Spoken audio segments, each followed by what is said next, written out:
Good morning, everybody.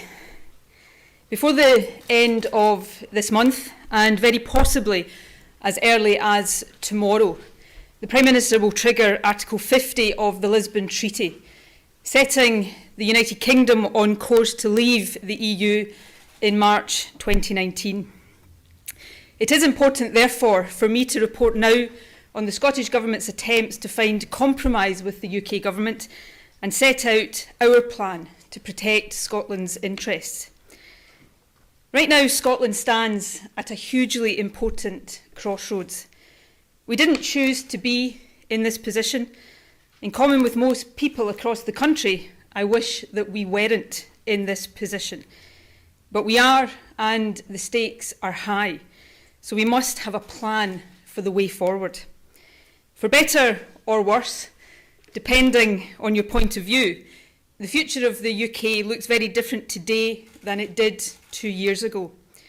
As a result of the Brexit vote, we face a future not just outside the EU, but also outside the world's biggest single market.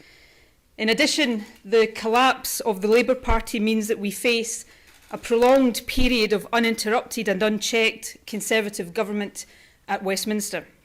Some predict that the Tories could be in power now at Westminster until 2030 or beyond. And after a period which has seen the establishment of the Scottish Parliament and more recently hard-won extensions to its responsibilities, we now face the prospect of a centralisation of power at Westminster. Indeed, the Prime Minister herself has been clear that the Brexit process will see the UK Government reserve for itself powers in areas that are currently wholly devolved to the Scottish Parliament. All of this has massive implications for Scotland. It has implications for our economy, for jobs, opportunities, public spending and living standards, and for our ability to protect and advance our vital day-to-day priorities in education, health and business. It has implications for our society. How open, welcoming, diverse and fair will we be in future? And it has implications for our democracy. To what extent will we be able to determine our own direction of travel rather than having that decided for us?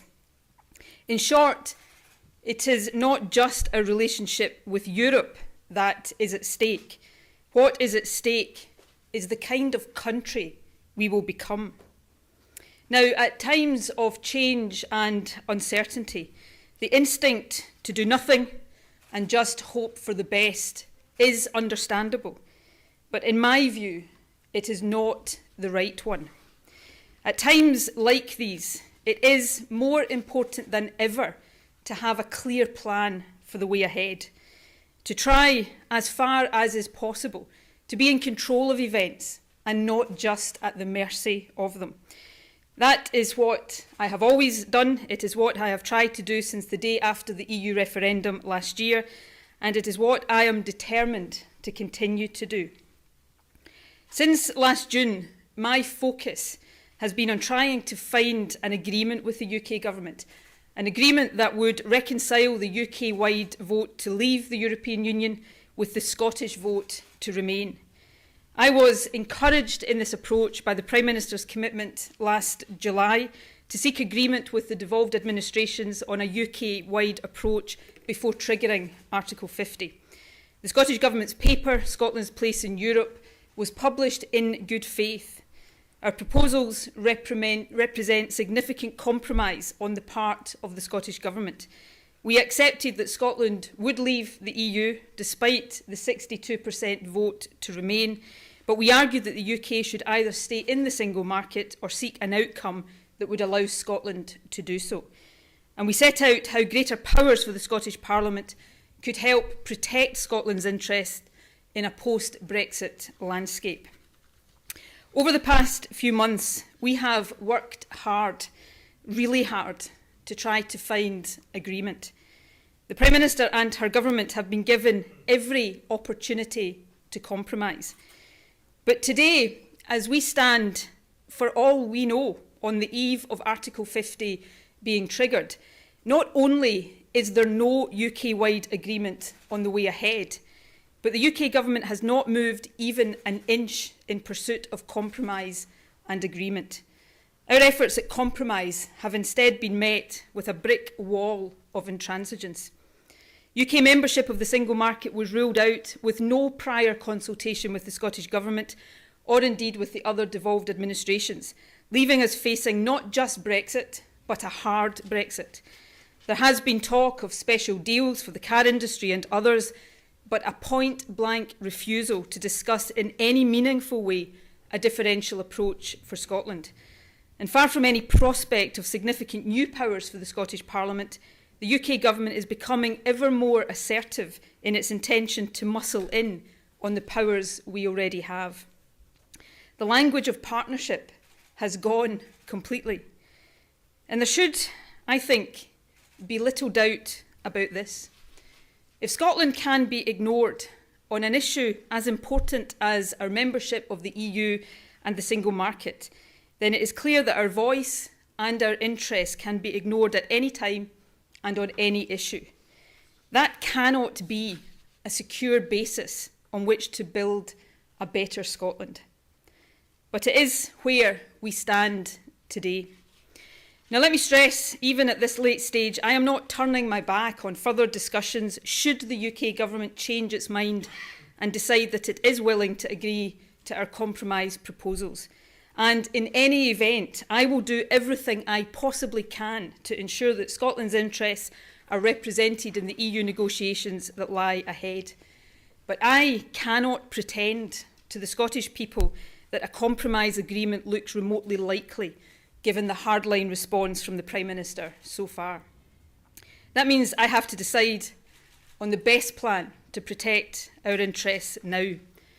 It is time for me to set out decisively and with clarity the way forward. Doing nothing at this stage, in many ways the easiest thing for me to do, would mean letting Scotland drift through the next 2 years with our fingers crossed, simply hoping for the best. And of course, I do hope for the best. I want the UK to get a good deal from the EU negotiations. That is clearly in Scotland's interests as well as in the interests of our friends in other parts of the UK. But I am far from alone in fearing a bad deal or indeed no deal. Nor am I alone in fearing that even a so-called good deal will be significantly inferior to membership of the single market, and that it will set Scotland on a course that will not only damage our economy, but change the very nature of the society and country that we are. The problem with doing nothing now is that by the time these fears are realised, it will be too late for Scotland to choose a different path before the damage is done. That would not be right or fair. Whatever path we take, it should be one decided by us, not for us. So let me set out the plan I intend to pursue. First, I will continue to stand up for Scotland's interests during the process of Brexit negotiations. Second, I will now take the steps necessary to make sure that Scotland will have a choice at the end of this process. A choice of whether to follow the UK to a hard Brexit or to become an independent country, able to secure a real partnership of equals with the rest of the UK and our own relationship with Europe. The Scottish Government's mandate for offering this choice is beyond doubt.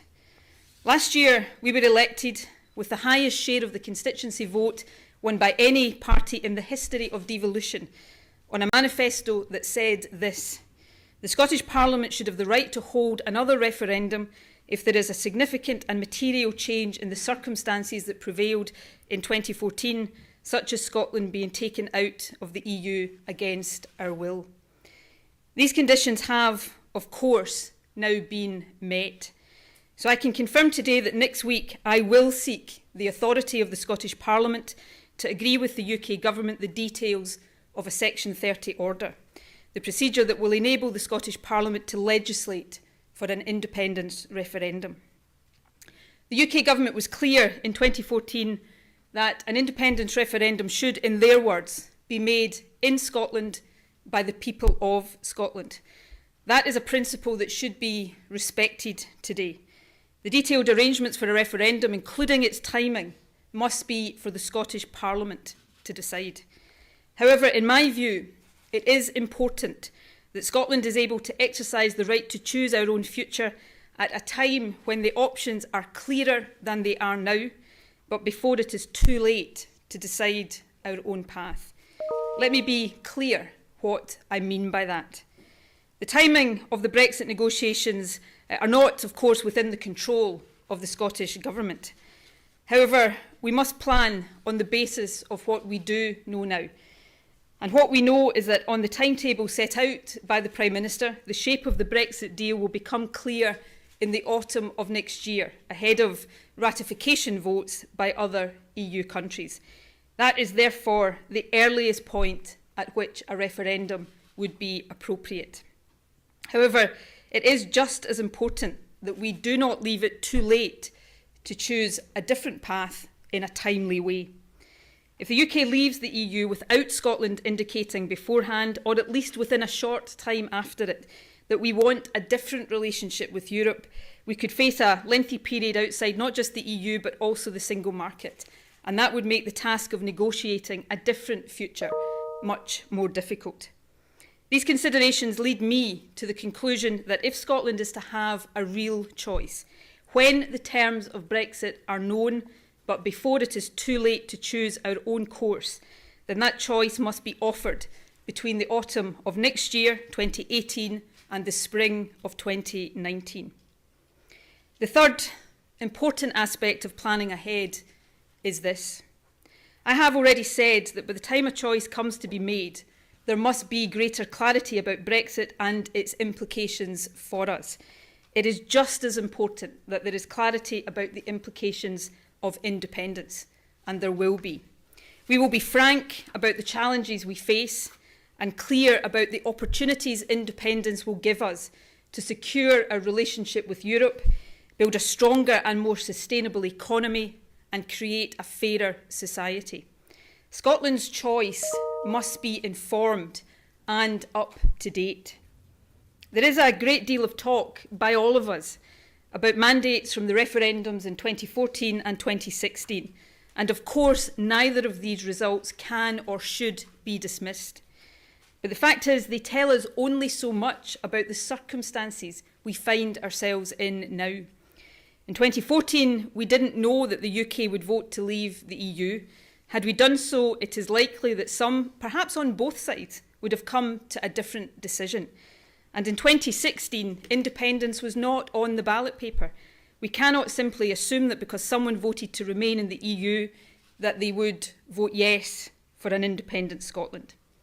What Scotland deserves, in the light of the material change of circumstances brought about by the Brexit vote, is the chance to decide our future in a fair, free and democratic way, and at a time when we are equipped with the facts that we need. It is, above all, about informed choice. We know that Brexit has made change inevitable. The option of no change is no longer available. However, we can still decide the nature of that change. Having Scotland's referendum at a time when the terms of Brexit are known will give the Scottish people a choice about the kind of change we want. And it must be a choice for all of us. I know that there are some who want me to rule out a referendum completely or delay the decision until much, much further down the line. I understand why some take that view. And of course, these views do weigh heavily on me. But so does this. And this for me is a key consideration.